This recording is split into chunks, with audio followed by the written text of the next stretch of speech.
It's Romania Black, and today is the last day for a little bit of Heaven Official's Blessing. So we were talking in the Discord today, and Pancake, which was actually saying this too, I was like, I'm really excited next week to start Scum Villain. I know nothing about the series. I want to know nothing. I'm excited to dive in and see what it gives me, but at the same time, I'm also very sad because I'm not sad that Heaven Official's Blessing is ending, because it's not. There's more Donghua on the way, hopefully. There's a live action, hopefully. And there's more audio drama episodes, hopefully, as well, with the revised edition. So I wasn't sad, but I keep checking treasure chest subs like every day, being like, oh, I wonder if there's a new episode. And they send out notifications on their Discord, and they send them out for all of the series they're working on. So I see a lot for like other series, and I'm like, oh, it's not Heaven Official's Blessing. So, okay. But it's fine. It's fine. I'm very happy that I'm at where I'm at with the story, and I feel like I can read fan fiction now, as long as I don't check for like revised edition of spoilers. I can look up fan art now, which is amazing. So I feel like I'm in a very privileged place with the series, where I can go look up fan art, look at things on the Discord. We can share things without spoiler tags, unless it's a revised edition spoiler, whatever. And it just feels really good, right? So now all the black boxes will slowly switch over to Scum Villain. Which is fine, which is great, but I am really sad this is the last week for a little while anyway of Heaven Official's Blessing. I really like the audio drama. The audio drama has been fast, it's been great, it hasn't lagged, it's got all this new content, so I kind of have to be on my game watching and listening to be like, okay, is there anything new? Do I remember any of this? And just some of the callbacks have been really, really good. So before we dive into spoilers, just a reminder, I am talking about the novel in full as I read the audio drama, because it's kind of cool to go back and see parts of the audio drama for season 1 now that I've seen the whole series, and do callbacks and things like that. So there may be novel spoilers as we dive into this. We are going to watch episode 5 today. We are going to talk about the spoiler content. Reiki as well as Anime Annie have compiled all the changes from the revised editions for episodes 4 and 5 of the audio drama. We're going to be looking at that, as well as the final 2 previews, which are previews 3 and 4 for the season as a whole, which, oh my gosh. The last 2 previews, I was like, oh, I may have rewatched them an obscene amount of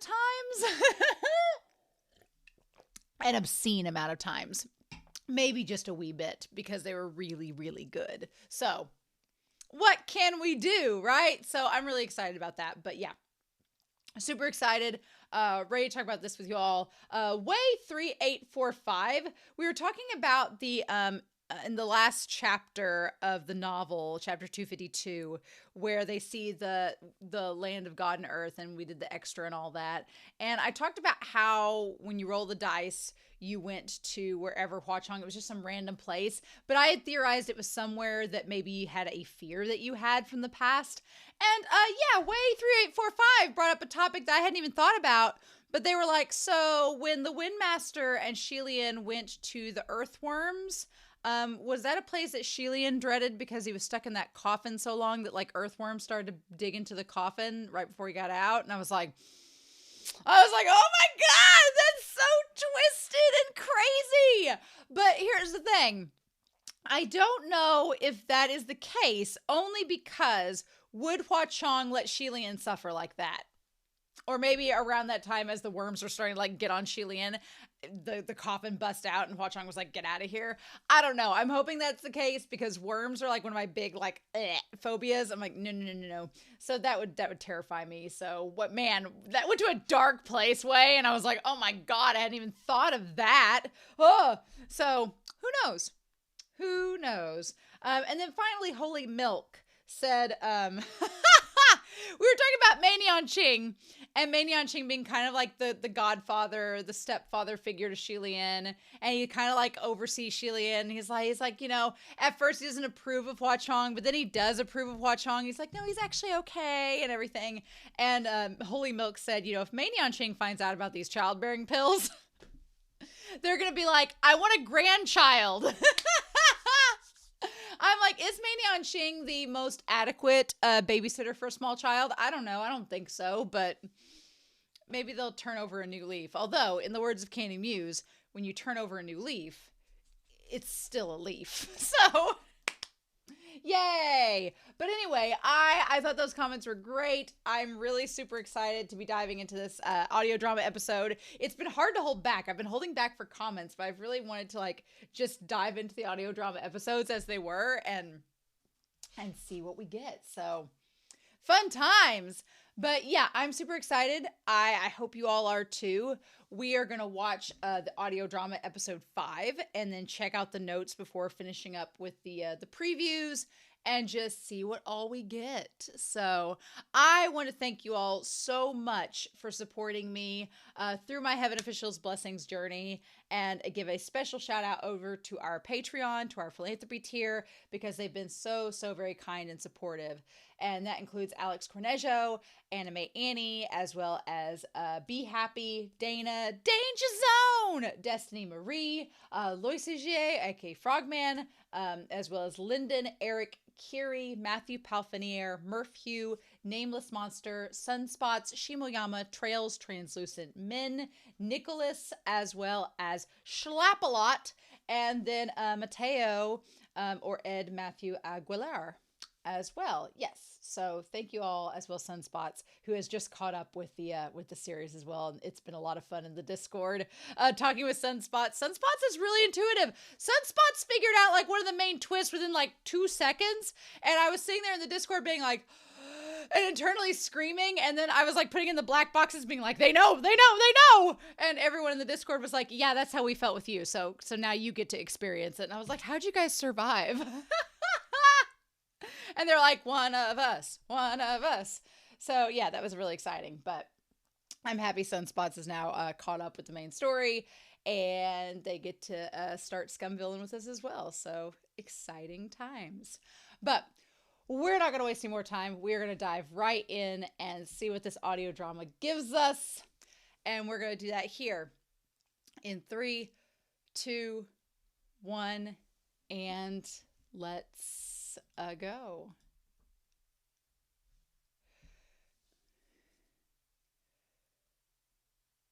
Oh. Huh. What were you doing?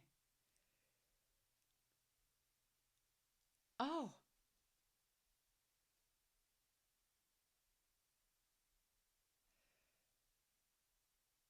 Your blessing bell. Oh. Ah. Huh. Oh. Are we going to get to the puppet in this episode, I'm assuming? The image is of Shilian putting the straw hat over Hua Chong's head, which just, Hua Chong got it first. Let's establish.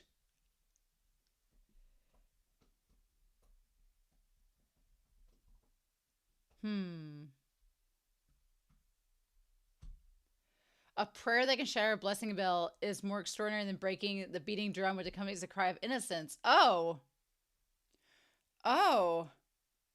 What is this? I feel like this is an extra add-on thing. I don't remember this. The Windmaster 16. What? Their sweet 16th? Usually the Windmaster is supposed to get presents on their sweet 16, not give them out.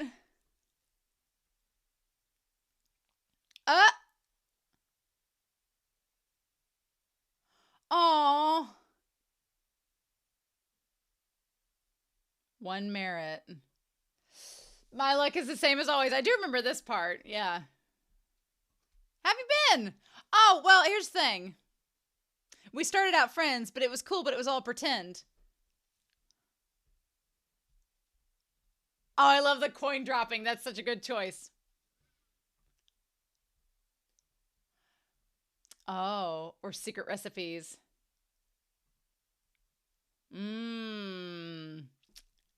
Shilian, you got no money to get them.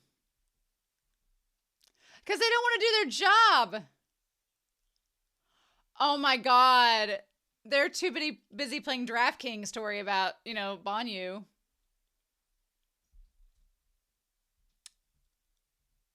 Oh.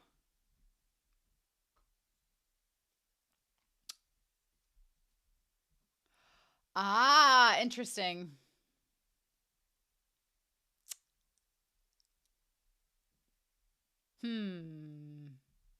How about that? Oh, interesting. So the broken bell, are we getting that instead of the puppet? The broken bell, like, prayer? Are we replacing the puppet with that because MXTX forgot and didn't have an answer? I guess we'll find out at the end of this. Because, yeah, if Lingwen's suggesting them not to go, then why would Junwoo have invited them? Because it would... Because we find out later that Lingwen's working for Junwoo, so... Ah.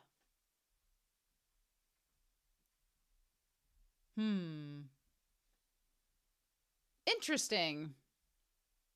I'm so curious about the whole puppet thing.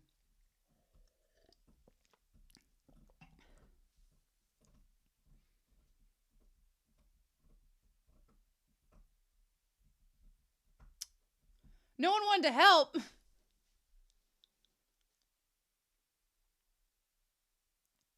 Ah. You could stay here and keep shop. Eat all my food. Make more things, more statues of me. It's not like you've ever done that before.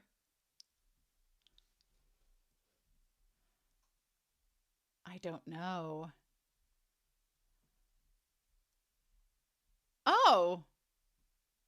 But don't you? Haven't you been to Banyu?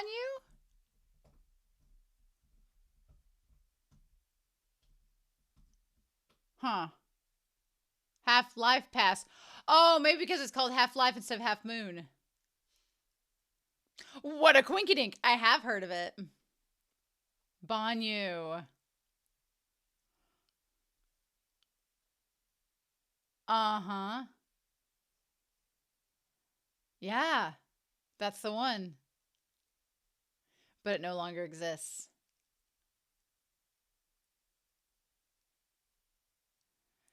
Oh, wow. So the prayer came from there. And so is the puppet gone? Oh! You mean I've been freaking out about this puppet for the last 6 months? And MXTX just wrote that plot line out? Are you freaking kidding me? Yeah, this desert. And we're learning about it. And it's based off the Silk Road, okay. And they Oh, they were conquered by Yongin 100 years ago. And they had a Goshi.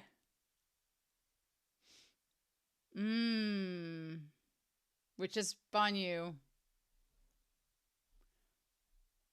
Huh.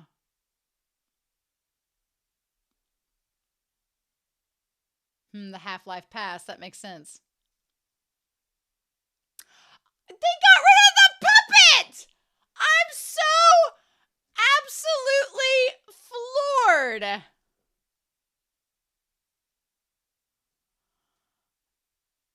MXTX, in front of my salad, you completely erased the puppet plotline that has been plaguing me for months.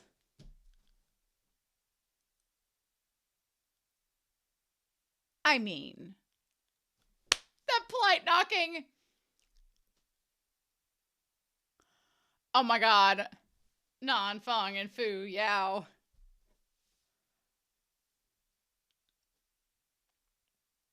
Ah! Oh my God. Why did I think they were, here's why I thought that here's why I didn't think they were mooching and function. Because we didn't see a lot of mooching and function at the beginning. Not enough to really compare the two. Right? Because I'm thinking of Donghua season 2 when we get to know them better. And then it's like, oh yeah, they're the same people. But we didn't really know them. So Fu Yao and Nan Feng, I was like, oh, well, they're just like they're generals. Gege. Don't talk to him. He's gonna make statues have sex in my garden. Don't talk to him.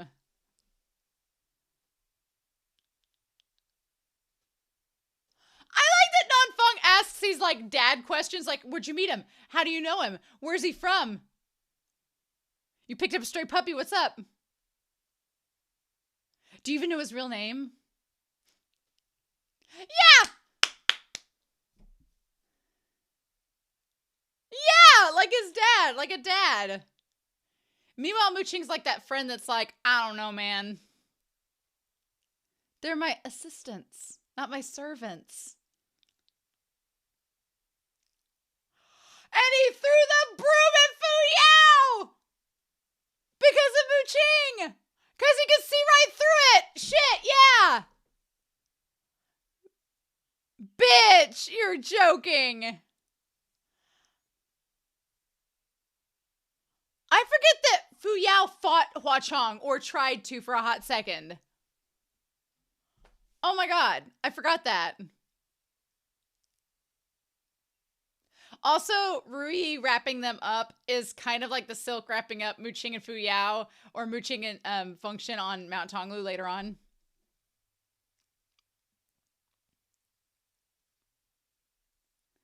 Ah! What is this? I love he's reading it with such contempt. Like he can't believe what he's reading.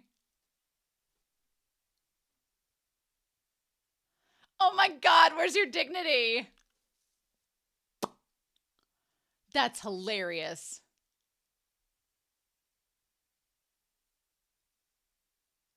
Ah! Of course he's strange. Strange doesn't equal dangerous. You misspoke. There we go. I'm strange. Do you think I'm dangerous? Yes. There's no one weirder than you! So true. What do you want from me? My wealth? My body? Ha ha ha! He doesn't want your wealth, that's for sure. No. I've like looked over every nook and cranny in his body and I just haven't seen a flaw. Oh yeah, why would a Supreme Ghost King accompany me to collect scraps? Oh my god.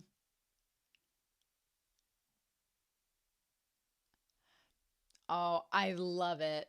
I love that Function is like such a dad, like the dad best friend that's like, he's like the JWoww to Sheely and Snooki, and Mooching is just like Sammy, right? The Windmaster is Dina for sure, if we're going by Jersey Shore references.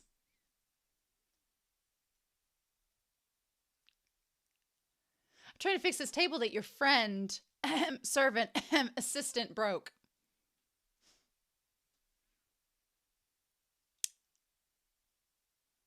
Ah. He does look a little familiar. Oh my god, I can't believe this. What a coincidence. All of the callbacks. I should have picked it up. I was like, how does Hua Chong know Fu Yao? He doesn't. He knows Mooching, though. I even think that back during the reaction, I was like, well, maybe Hua Chong knows Fu Yao because of Mooching.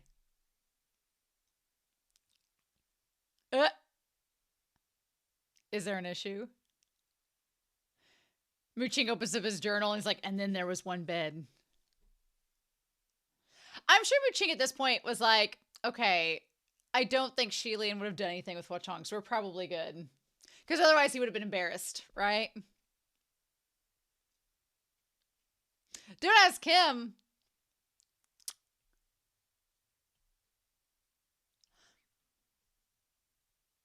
Uh-huh.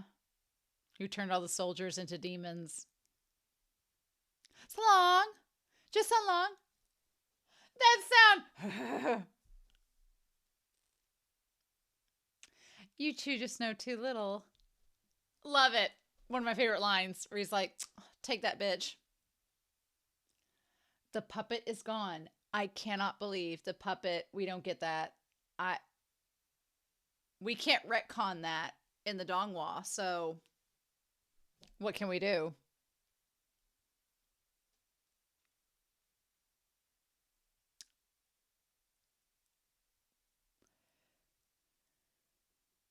I freaking love it. But yeah, so mooching is like that friend that will just tell you their honest opinion, whether and is blunt whether you like it or not. And then function is the best friend that wants to, like, you know, hold your hair if you're sick in a bar. Ah, get these back in.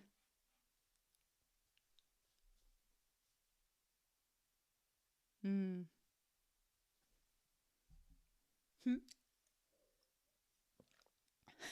We're talking about stargazing, you bitch. Why is he here? Oh, the divination door.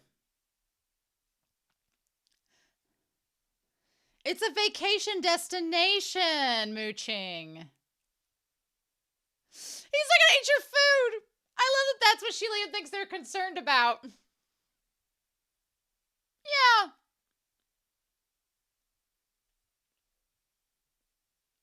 People are sleeping. Quiet. Reminds me of corpse riders say, quiet, you're in a church. Oh my god. You can't see it, but the image of Shilian putting the little straw hat on Sanlong is so cute. It's really well drawn. It's not like you're a damsel. Oh my god. No, the mooching and function ship. I am kind of on board with it now. I kind of love it. I love the dynamic where he's like the knight in shining armor and mooching's like the princess. Yes.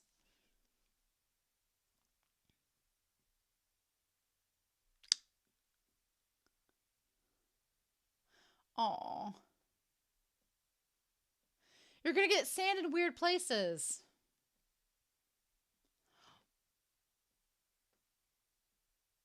Aw.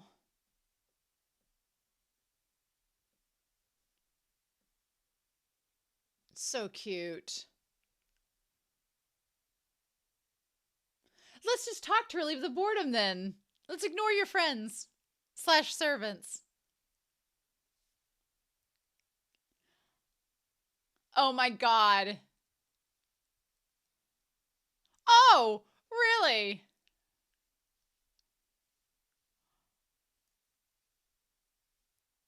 And then he immediately goes and asks Shilian the question instead of mooching.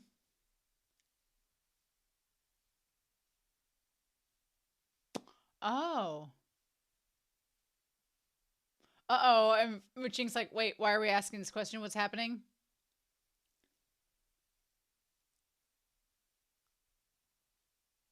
Oh my god. Because he's so vain. And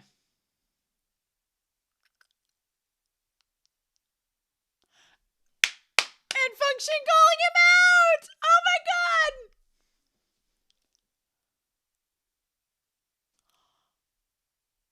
As a giant sun god. I thought I was going to say virgin for a second, but we know that's a lie. A misnomer. Oh, it was misspelled. Instead of he who is prepared for anything, it's he who has a giant schlong. Oh. Did mooching do it? The lord of a small kingdom! Oh my god! It's like such a shade. Such a read.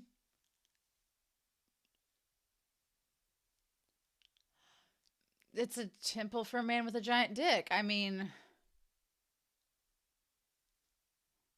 the voiceover. Oh my God. Why would he do this? How could he make a mistake on such a simple character? Oh my God.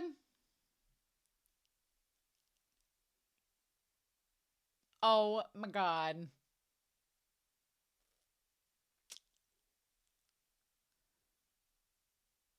He didn't do anything.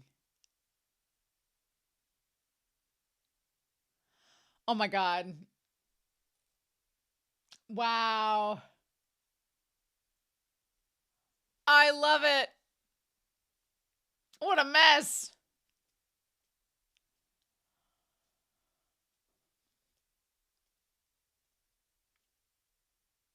Uh-huh. A Tananyang. Southern Sun. A non-Fong. Oh my God. Dude, you're going to be pleased by that virility later on in this story, so I wouldn't be speaking too hard. Mooching and function are like the definition of makeup sex. Like 24/7, all the time. Never being stopped. You aren't supposed to walk outside in the heat of the sun between like 10:30 a.m. and like 2 p.m. Those are the worst hours. So getting inside might be a good idea. You know, maybe. I like that dustiness. It makes the inn feel abandoned. Whistle while you work. Do, do, do, do, do, do, do. Come on, Mooching, sweep with us. You're good at that, right? I just like the image of Son Long with his feet propped up while Mooching is like sweeping the inn. Want to have a direct kiss right now? Yeah! And the sparkly music when it happens.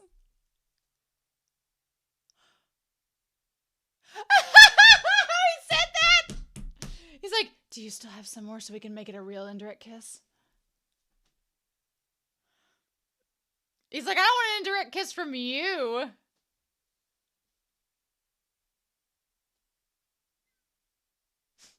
He was being such a bitch earlier. Why is he being nice?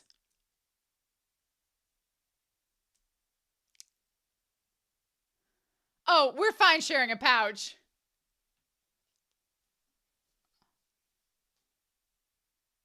Then you first. Oh my God, because it'll out him. And you are the servant.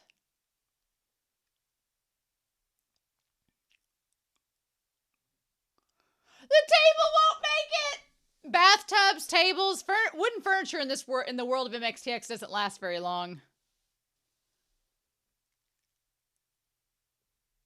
Oh, not particularly friendly is a very apt description of Mooching.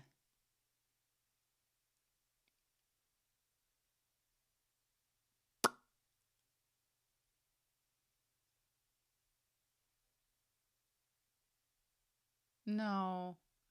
But ooh, and then he drinks it.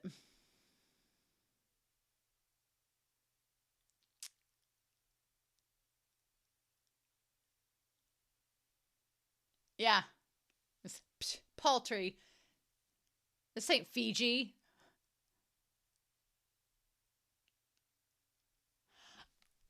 Gege's clear fluids taste a lot better than your clear fluids. I'm just saying. My mind is in the gutter! And of course Fong's like, you have my dick. I mean my sword. Gutter mind today. Gutter mind, indeed. Could you imagine if Function had brought the virgin detecting sword instead of this one? Oh, hey, sure. I love the sword comes back in the end. I love that it comes back. Like, it's called out first here, and then it comes all the way back.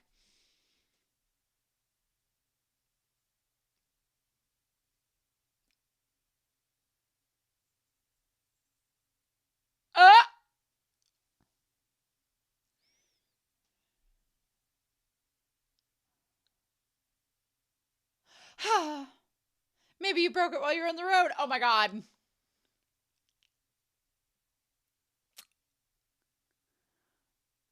Oh my gosh. Shillian's like, calm down.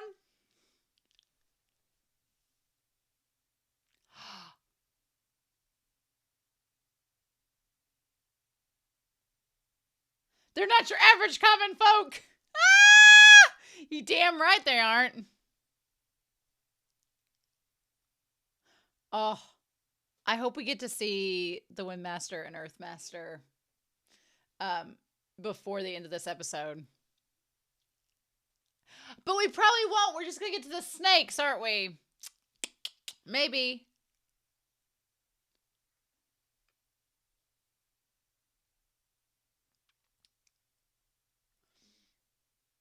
Aww. Oh, bless your heart. What an angel baby. Look at him.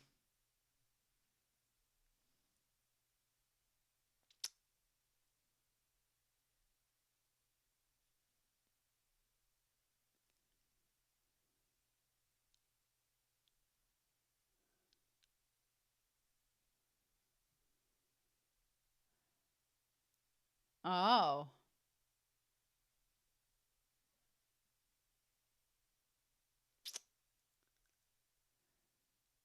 Doesn't give you a unique sense of accomplishment.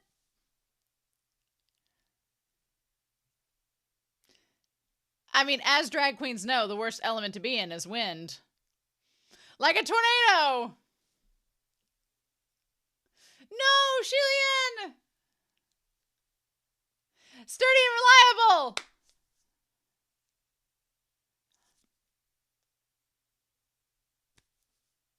And it's so long.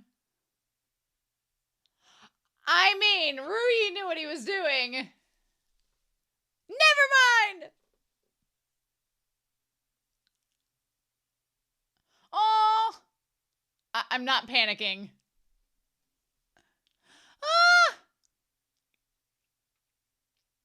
Bless.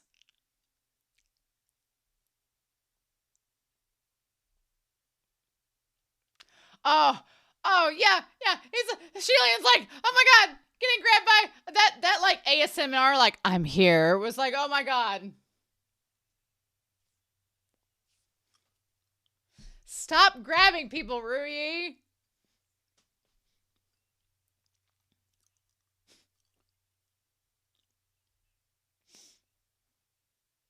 With your dumb piece of white silk. Did you hear this? They called you dumb, Rui. Oh my God. Well, hey, don't say it's incompetent. That white silk came from a very dangerous place. Oh my God. Oh my God.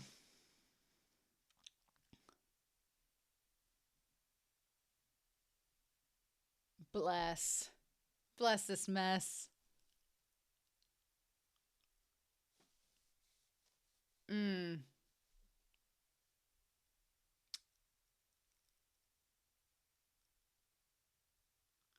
we're in the cave.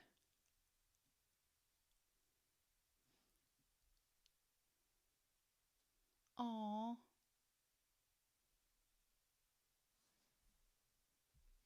Filled with sand. I love Mu Qing's secret agenda against Rui.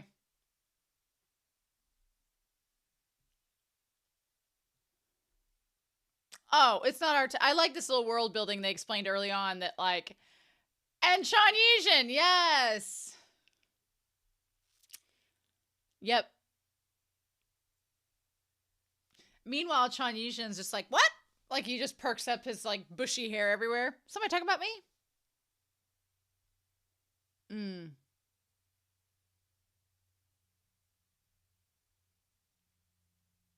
This used to be an oasis 100 years ago. Was the Goshi a man or a woman? A woman. Oh, and this was like when there was like little red herring of maybe that they were the lady in white was the Goshi, but the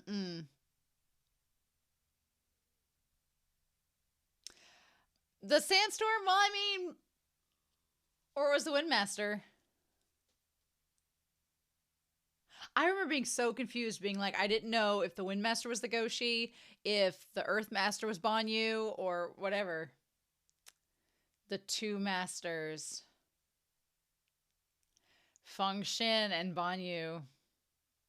And I used to think that they were like connected, which it's Shilian and Banyu, they are. Oh, you've heard the rumors of Feng Shin, Shilian, you bitch, you know. It was easier to remember them as a pair, like with Chi-Rong as being a supreme. Yes. Yes.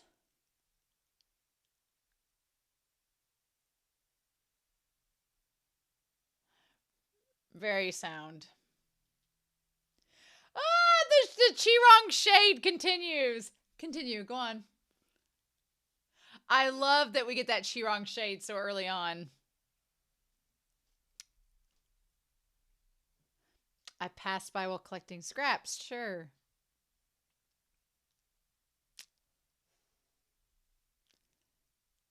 Don't tell lies. I love that as Shilian's telling that like little white lie of like, oh, I was just collecting scraps. I wasn't the Goshi themselves. Sun Long tells him like, that's your grave. So you gonna swear on your grave that you're telling the truth?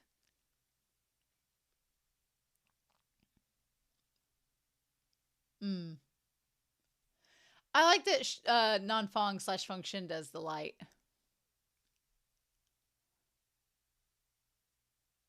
Yeah, what does it say? General. Mm. Well, I collected scraps here a long time ago. Everywhere. He's done it for 800 years. Yeah, don't worry about those small details. I mean, he's been around 800 years. Yeah, I remember that freaked me out watching the Donghua being like, what? Mm-hmm. Tian Shang! Oh, it's been so long! So long!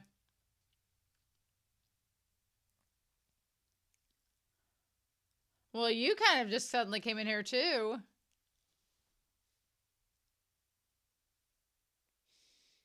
Uh-huh.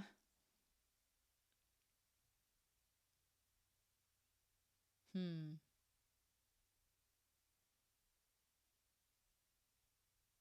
Mm. Imagine that.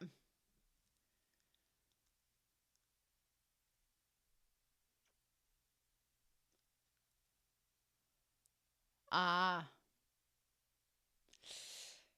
A local civilian. Uh-huh, Ajao.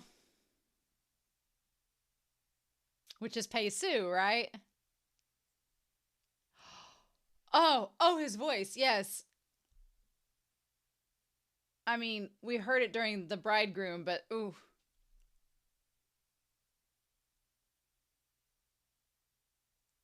You conveniently forgotten most of the language.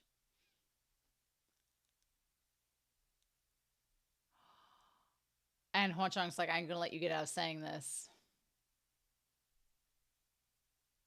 A memorial stone.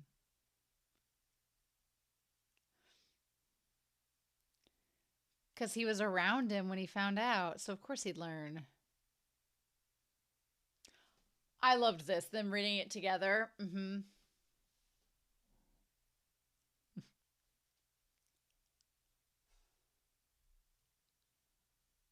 Suddenly.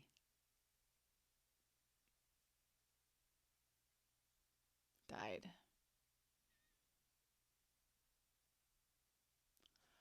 Oh. I get like a Casper the Ghost vibe from this scene. Can you guys stop flirting and telling us what it says? Mm.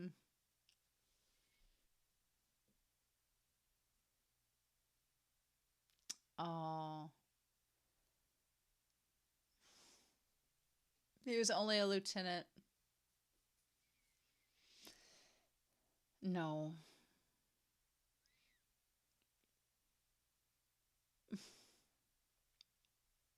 But all he needed was one. One was enough.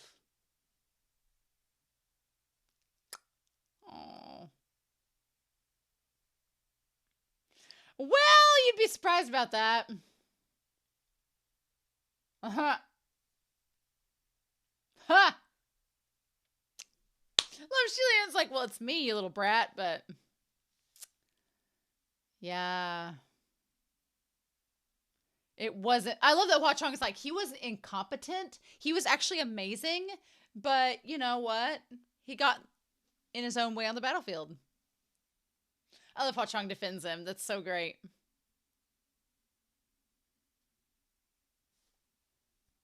Yeah. Yeah.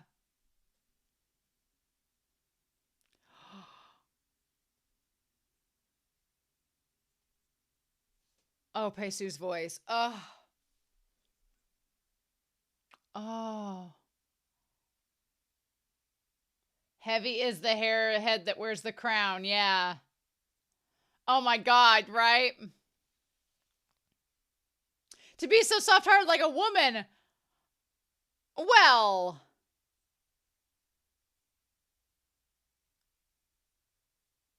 I don't believe that Peisu spoke up before, so.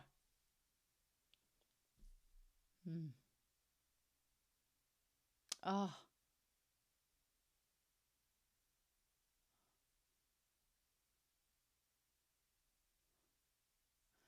Well. No.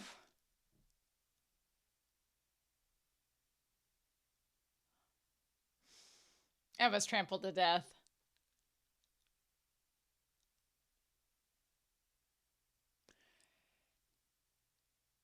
Yeah.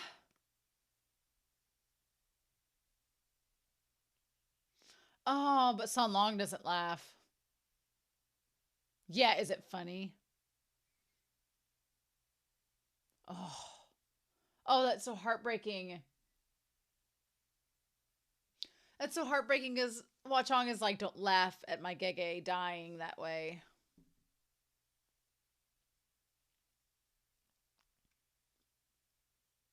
Oh.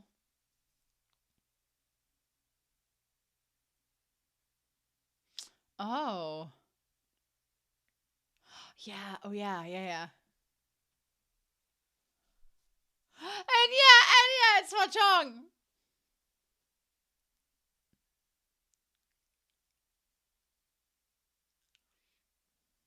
Of course. Hua Chong's like, that's what you get for making fun of my Gege.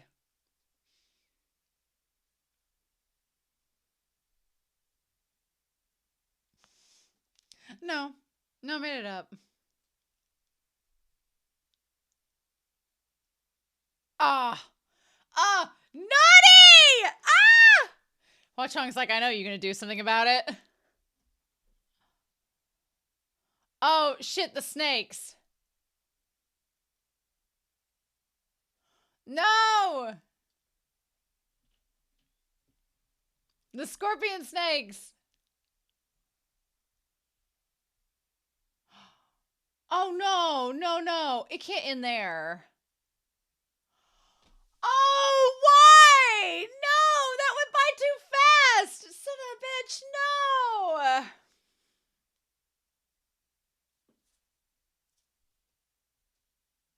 I mean, we're about to find out, but I don't recall Peisu like getting in on the story like that. So maybe that's the case. I don't know, y'all. I don't know. Huh. What to see on this one? Huh.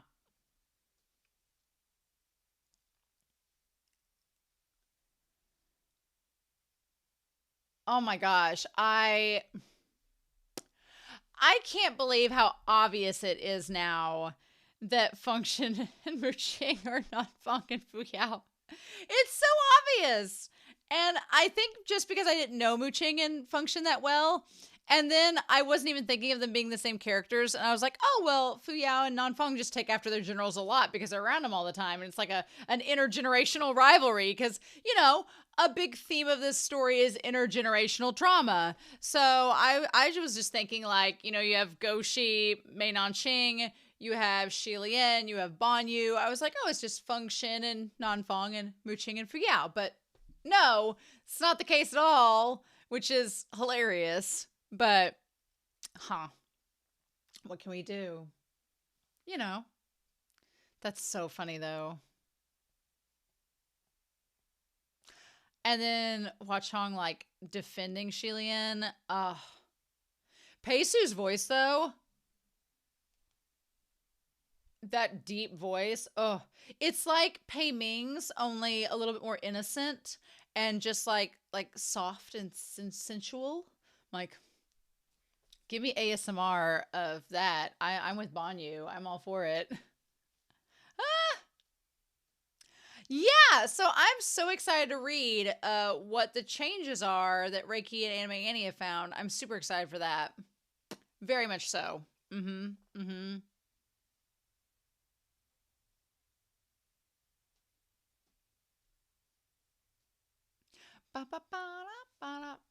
We might go ahead and watch the previews though.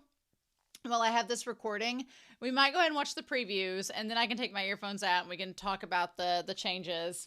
I love the previews so much from the first two, so I can't wait to see what these others look like. So that's exciting. But yeah, I'm excited to hear what preview they're gonna have for episode 6 that we have to wait for now. How dare! How dare!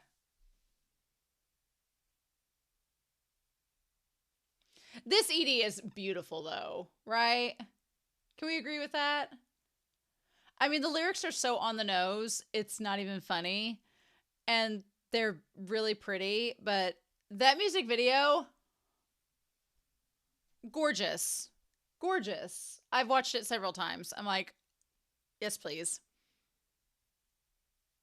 I'm so excited to be able to see all of the fan art and everything for the fandom. There's so many talented artists for Heaven Official's Blessing. It's absolutely incredible. I want to see the preview. I want to see the preview. Please. Please. Come on now. What are you going to give us? We got to have something, right?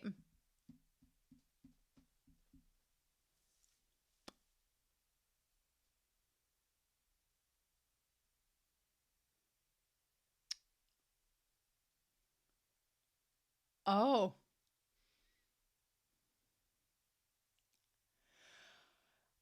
Shut up.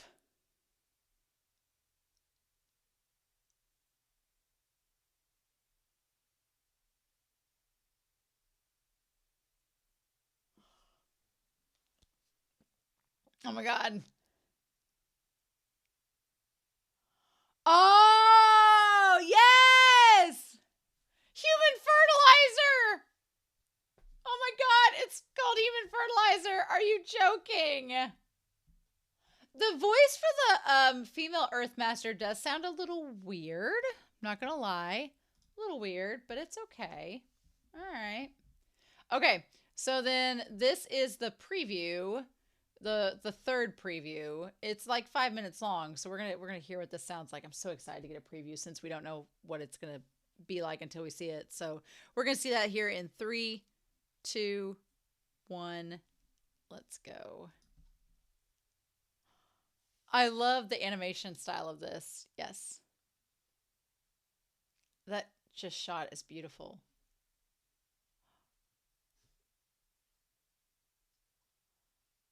Oh.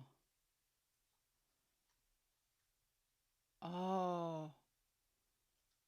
No one's going to lend you a hand. What if they become tired? Oh. Oh. Ooh, yeah. Who's going to help? Who's going to help the omnipotent one? This handsome young man, yeah.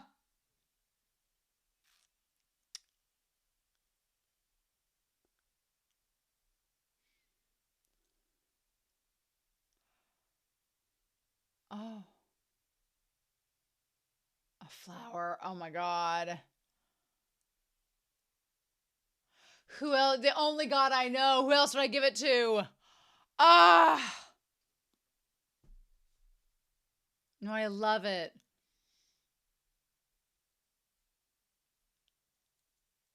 Oh my god. There's more of that where that came from. Will you grant my wish as well?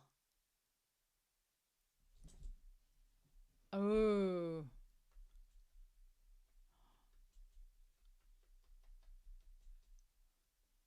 Mmm.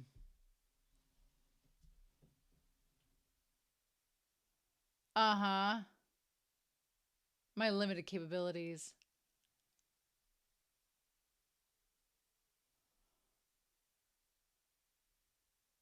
What's I gonna say?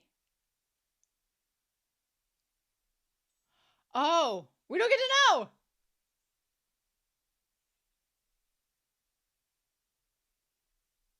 Oh.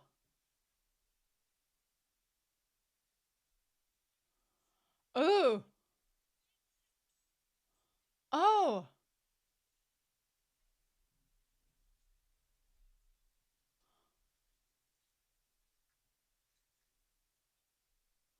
Oh. Oh, is that what? Is this lunch on Chew? Oh.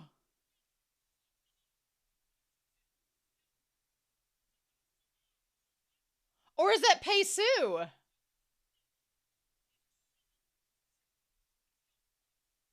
Maybe this is Pei Su. Is this added content? What?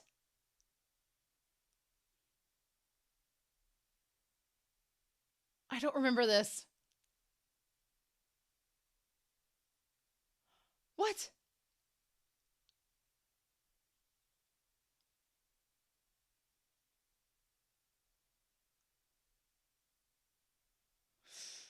Yeah.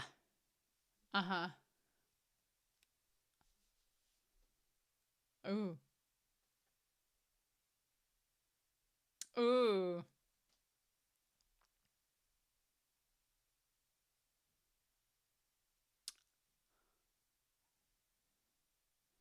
The most carelessly disguised ghost I've ever seen. Uh-huh. Down the pit. No, that wasn't at all.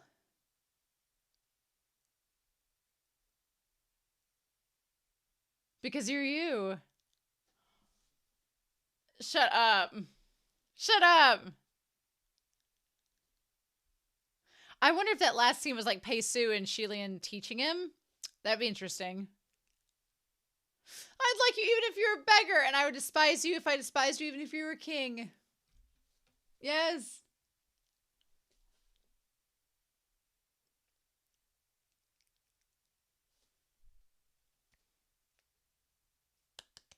Love it. Love it. Oh.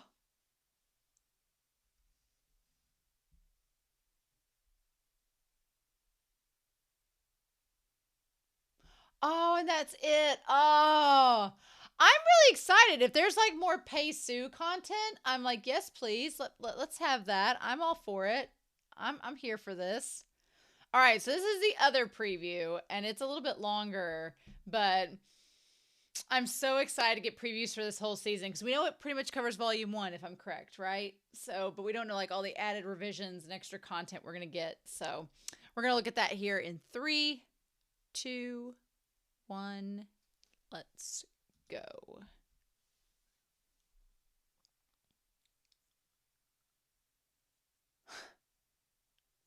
Uh huh.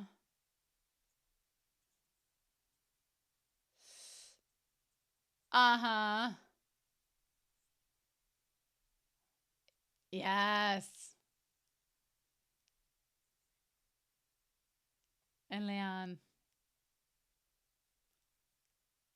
Hmm. Sun Long. Mm hmm. Oh, I love this is like covering the whole thing. New little cart.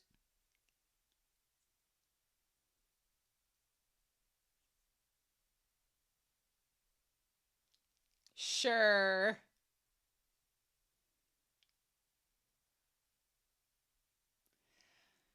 That's not the only line that's very good. Huh?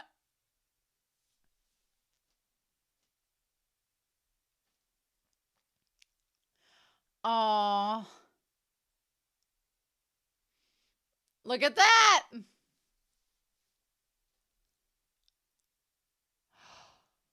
Oh, you don't say. Ah.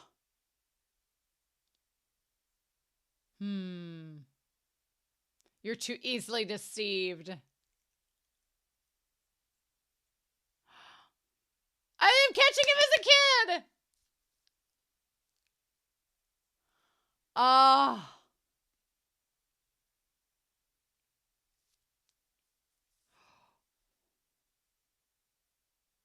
Oh, yeah, yeah, yeah.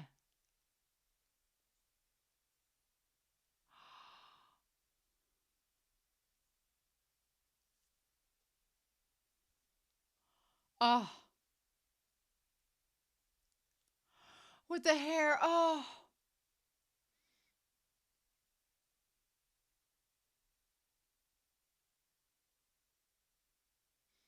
Say the line.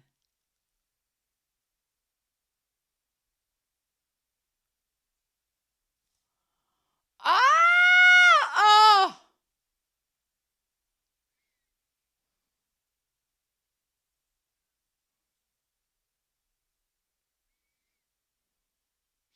And the pit. Oh!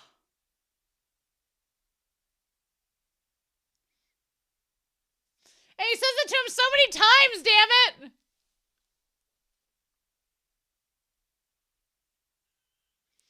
Yeah! And him jumping in the pit. Oh my god. Oh, the red string and the butterfly. Shut up. Shut up. Tease. A damn tease.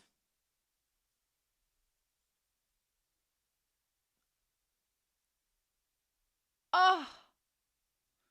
Oh, my heart.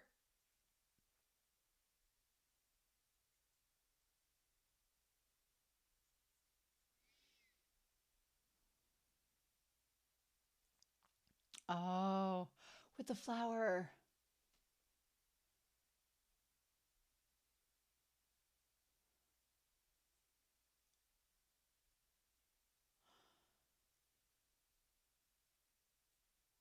Uh-huh. Until now.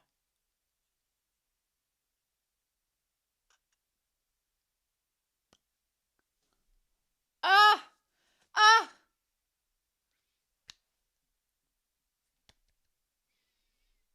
Yes, please. Freaking love it. Ah.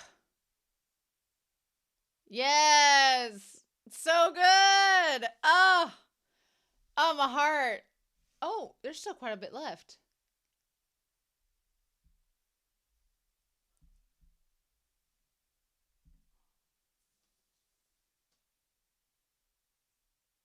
What?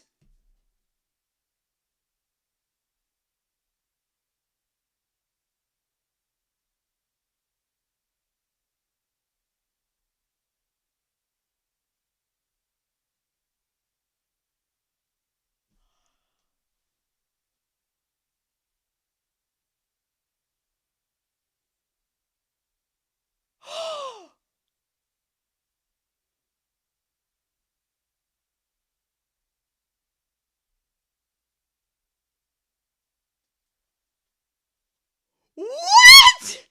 What?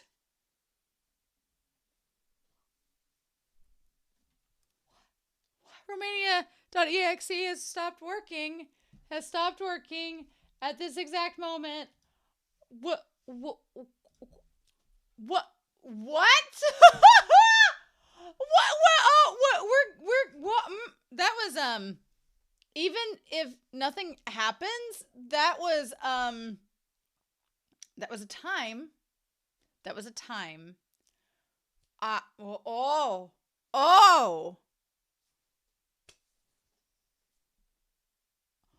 That was the biggest tease, and I'm not ready for that. I'm not ready for that. I'm not. There's nothing left in there. I'm not ready for that. Okay, maybe it is good. Maybe it is good for my sanity and my self-preservation that there's a small increment of waiting time before I can witness that. That seems legit. Oh my God. Oh. Oh. Oh, I'm so ready. So yeah, I'm gonna look over Reiki and Anime Annie's notes. I'm still floored, y'all. Very floored. Oh my God, I'm very floored. But that has me really excited for what's to come. So I've got pulled up here. There is 14 pages of notes on what has changed for parts of episodes 4 and 5 of the audio drama, the content that was changed and revised in the edition. So, in episode 4 and 5, there is a highlighted portion here that is added text. So the Poochie Night Talk, where they're like looking under the lamp the night that they came. He's like, I think Junwoo must really hate him. He's like, why do you think so? And he says, well, if not, why was he banished twice? And it says here, Shilian didn't know whether to laugh or cry, but if you committed wrongs, you should accept punishment. So I'm not sure you should think about it that way. And Solong says, well, then how should I think about it? He says, it's complicated. You'll understand someday, but I want to understand now. And Shilian said casually, well, for example, if you admire or like someone, you won't always be nice to them or be nice to them no matter what happens. And Solong says, well, why not? If you don't, it only means the so-called liking is nothing great. He's like, so Shilian's like, well, let me try to put it another way. So the only thing you can do to someone is either hate them or like them? Are there only two attitudes you can choose between them? And Solong says, well, why not? Right is wrong and wrong is wrong. Love is love and hate is hate. Why can't it be clear and unambiguous? Shilian, on the other hand, had thought what a childish idea it is that love and hate had a clear demarcation. On the other hand, he thought this is a very cute thing about youngsters. He smiled and didn't refute taking off his coat and boots. There are two cursed shackles, one around his neck and the other around his ankles. The young man was staring at the one on his ankle, and Solong suddenly said, let's not talk about it. Shilian said, why suddenly stop talking about it? Solong says, because you don't want to. Shilian was stunned and smiled and said, then let's talk about something else. The red candle stayed lit all night. The two were lying next to each other on the bed. The young man was lying next to him with his clothes on. Maybe it was his first time going out and staying out all night, and that's why he couldn't sleep. The two talked about everything, including that there could only be a few colors in the god's clothing, what each color represented, how long their sleeves had to be, how to tie knots, etc. Tie knots, huh? You get that little Omega verse, like just slide in right there. I see you. I see you, MXTX. I see you. He didn't know if it was because he was very well behaved, but it seemed that no matter what he said, the young man listened with interest. Shilian experienced for the first time what it felt like to talk until the sky was dark, and finally fell asleep. I love that a lot more, because to me, what that moment seems to signify is in the original translation, in the original edit that we read for and watched in the Donghua, it almost seemed like not that Shilian was being an apologist for Junwoo, but that Shilian was trying to be like, oh, well, I kind of deserved it. I did something bad. And, it was kind of my fault. And, it just seemed like Shilian was kind of like caving into Junwoo. And Sanlong was like, that seems really out there. But here, I like the way that MXTX has tweaked it, where it's not so much like apologizing for Junwoo's actions. Instead, the conversation kind of shifts to it being whether or not Shilian believes some things can be black and white, or whether there are like the third party or shades of gray. And Hwa-Chong is saying, no, some things are black and white. Like if you love someone, you love them. If it's not love, then it's not worth your time, and that's okay. I like that Hua Chong is subtly saying, like, you should probably stay away from Junwoo because I don't think he loves you, because people that love you don't do that to you. You know, I like that. I like that change. And I also like that. I like that Hua Chong kind of changes the subject, and Shilian's like, well, why? And he's like, because you don't want to talk about it and I don't want to make you uncomfortable.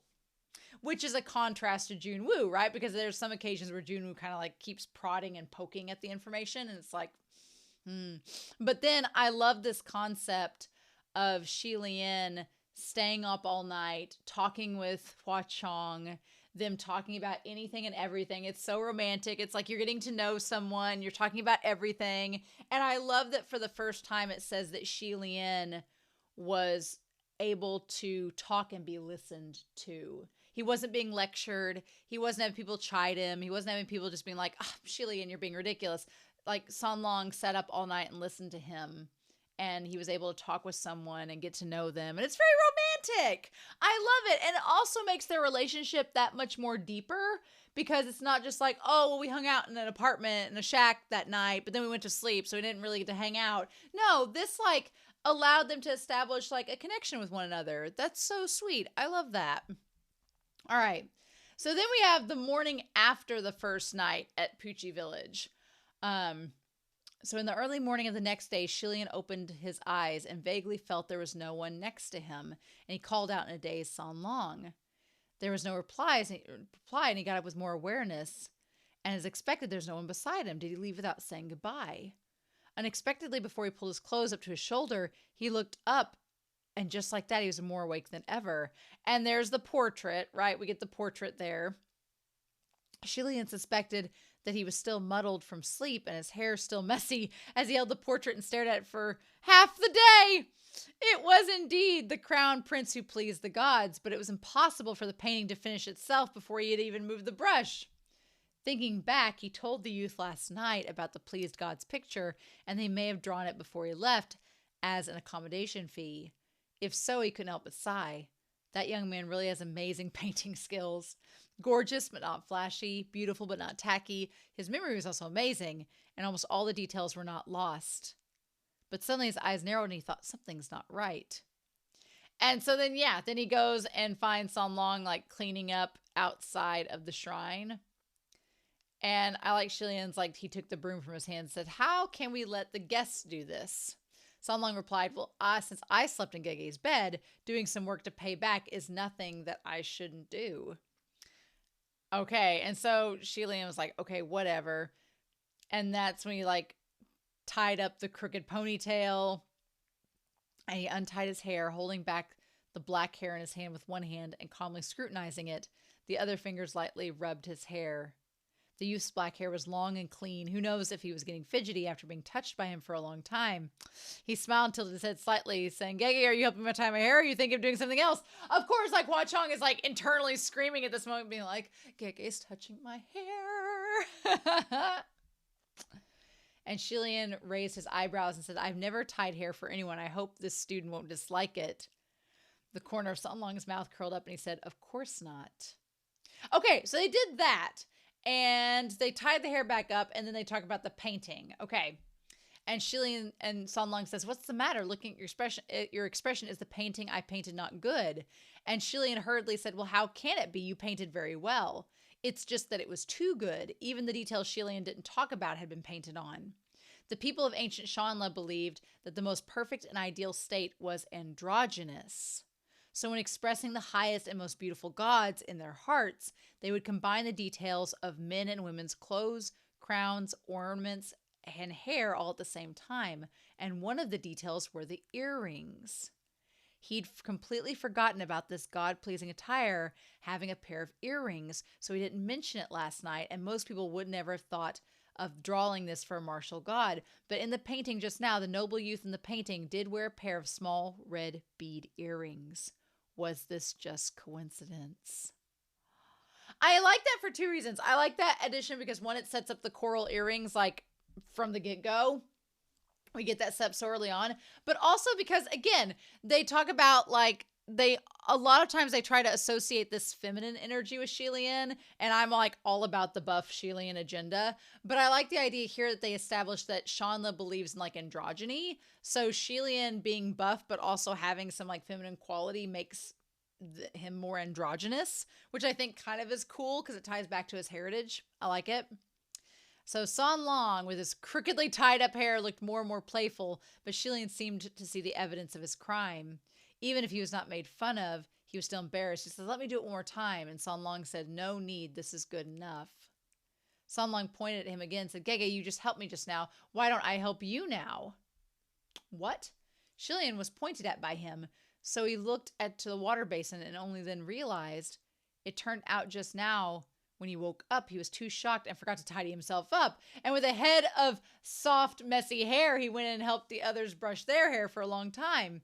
He had left with his head in his hands. "Oh, no, I'll do it myself." But San Long grabbed the corner of his sleeve and says, "Gege, don't just go out like this. There are guests coming outside the door. It's not good for others to see." Sure enough, there was a lot of noise outside the door, and Shilian was pulled by him to tidy his hair.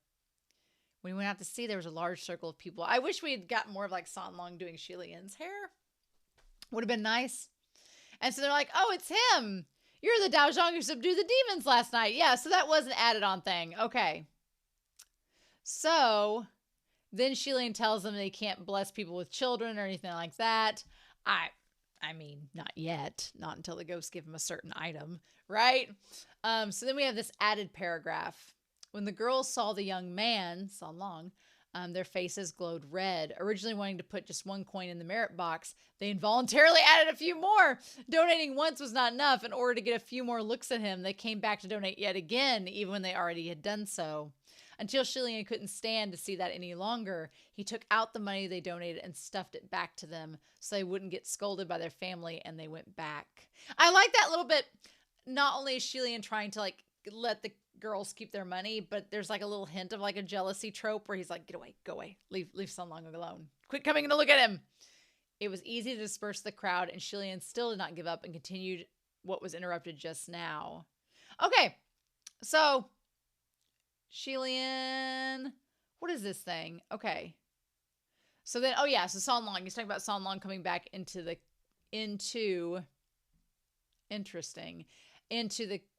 Poochie Shrine, and they talk about the seals, the non-human beings couldn't come through the curtain. And then he leaves. And so Shilian washes some water chestnuts in the stream behind the shrine and comes back.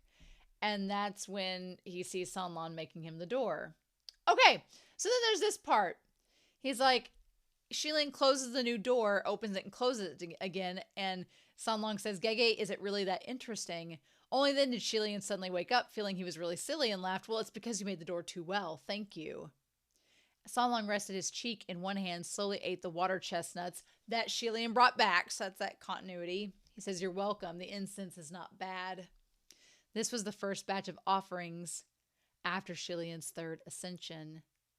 He said, "Yes, it was clear there was no one before. Suddenly so many people came all at once, so it's been hectic." San Long asked, "There wasn't a single person before this?" "No, thinking of it, maybe your luck has rubbed off on me." "Don't worry, there'll be a lot more after this." Aww. He didn't know if he was talking about the incense or luck, but he seemed to have a plan. Suddenly, and then he sees the tattoo. "Yeah, I tattooed when I was young." And that's when we get this part here that was like, "Oh, what a unique pattern. It's a name." And he's like, "Is it your name?" "No."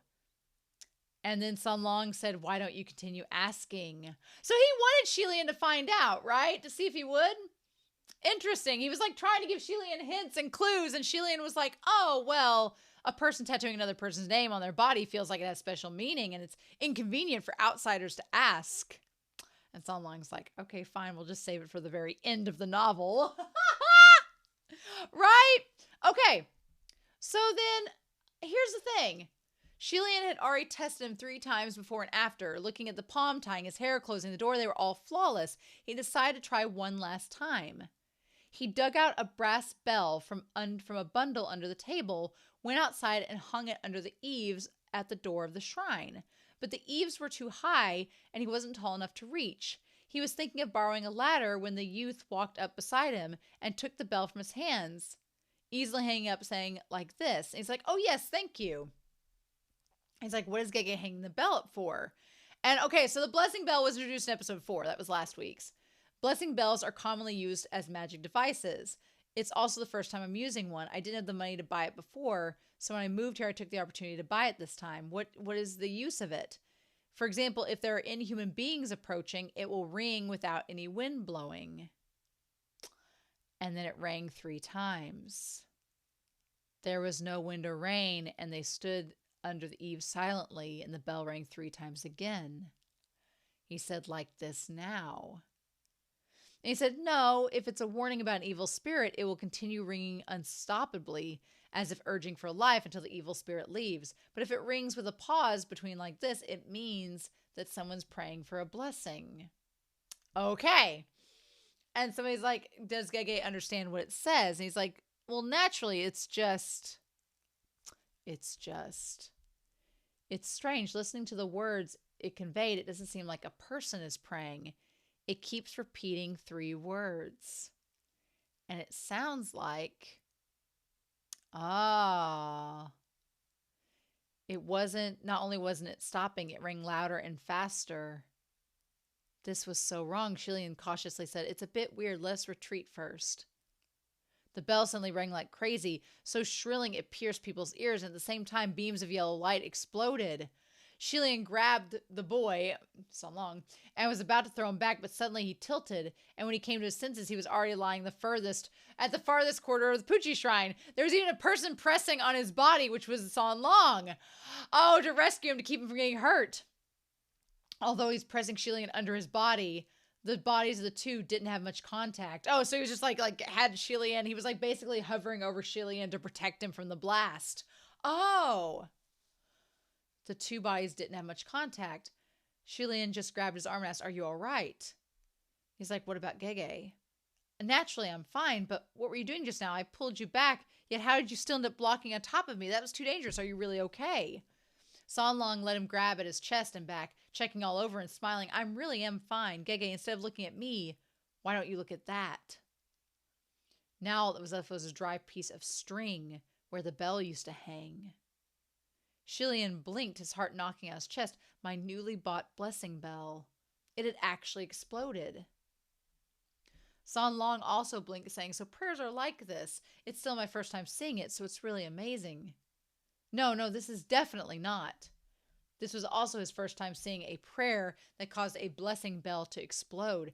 This was even stranger than beating the drum to complain until you broke the mallets. Seeing his grave expression, San Long said, Gege, don't worry about it. The bell's amazing. If you want, you can just buy a new one.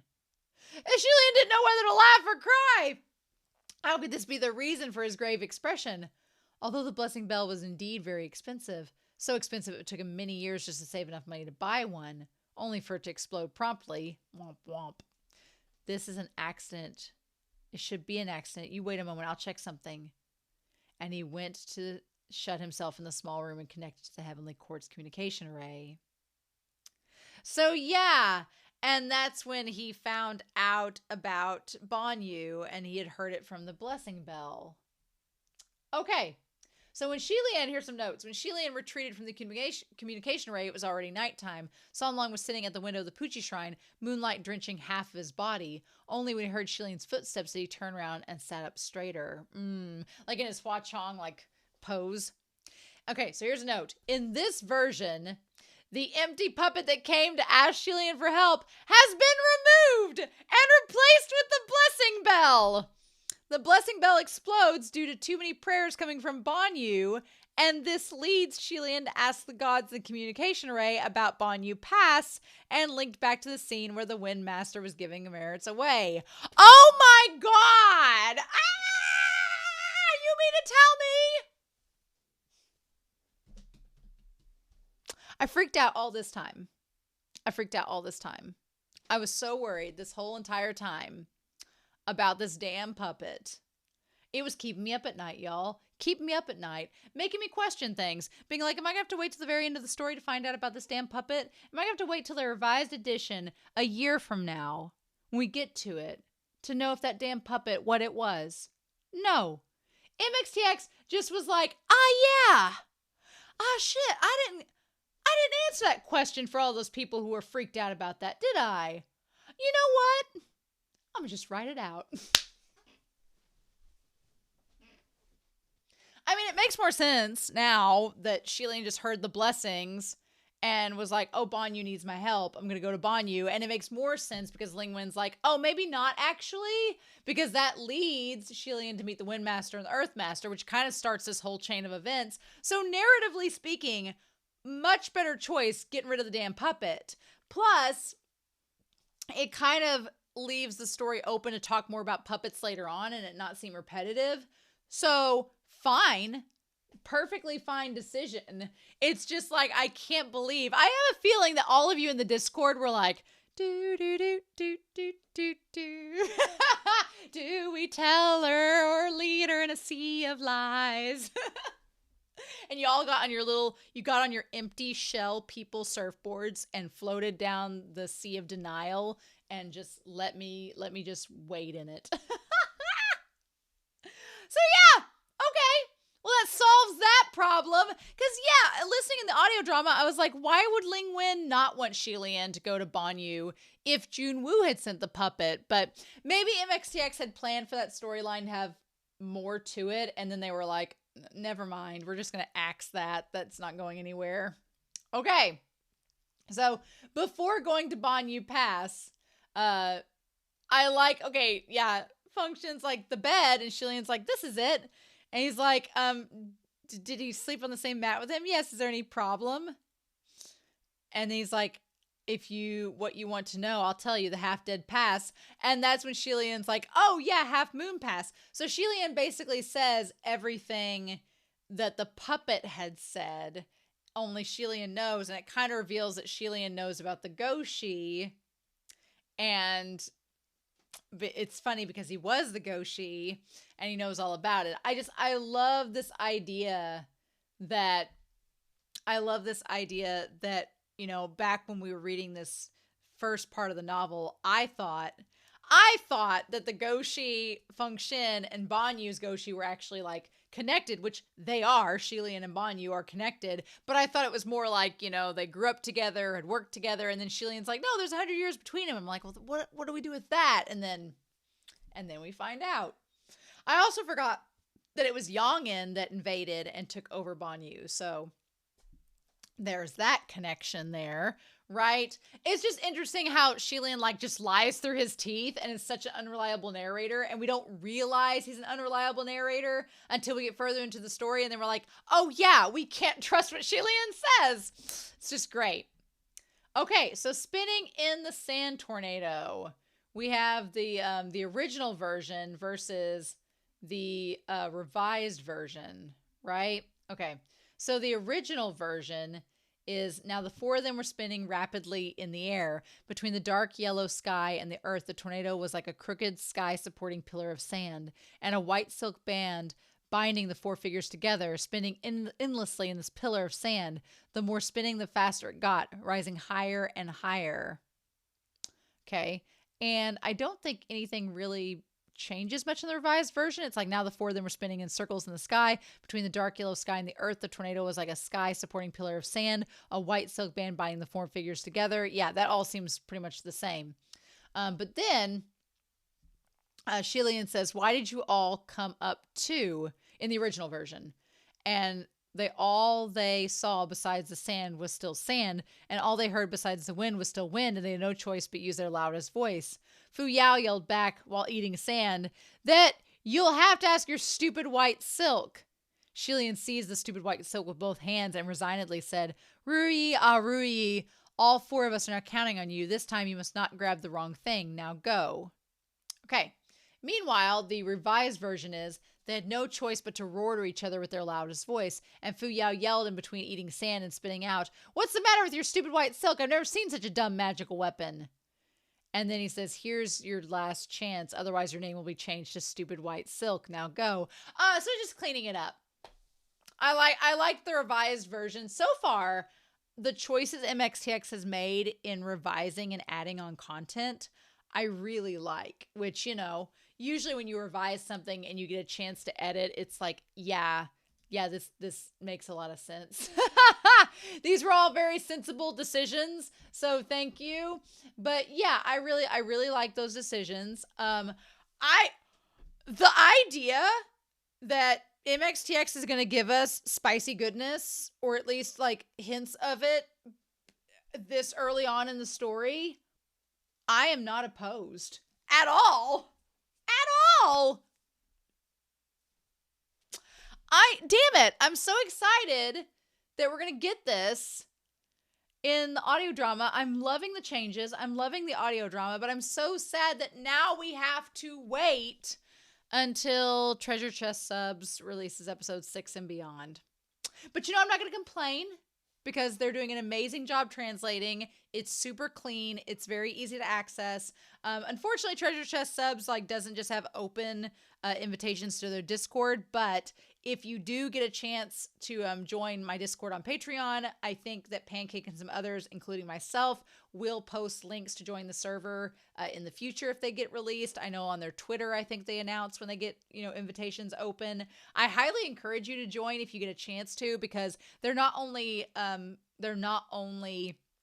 transcribing and translating Heaven Official's Blessing, but doing Modao Zushi, doing other things. They're a really awesome group. Obviously, I can't show you the sound quality and all of the in-picture stuff because that's their policy, and I want to respect them and respect that. But I highly encourage you to do it because they put in a lot of work, and it shows so good.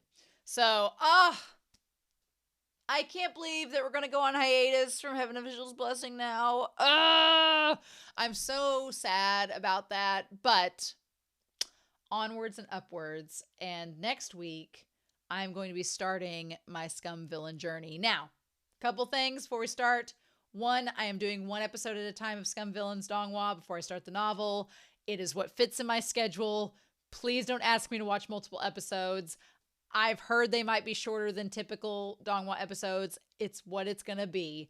I'm sure we'll have lots to discuss no matter what the length is. So, and also please no spoilers because I'm going in completely blind. I want to be surprised. Floor is going to be moderating and Floor is dangerous. So don't make Floor mad. Or they may attack you with knitting needles. So, anyway, thank you so much for joining me on my Heaven Official's Blessing journey so far. There is still more content to come.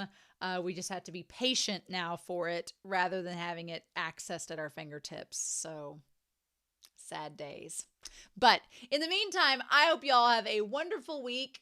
Please stay safe, take care, and I'll be back next week, y'all. I'm so excited to start Scum Villain Self-Saving System on Mondays at 8 a.m. Central Standard Time. I will see you there, y'all. Bye.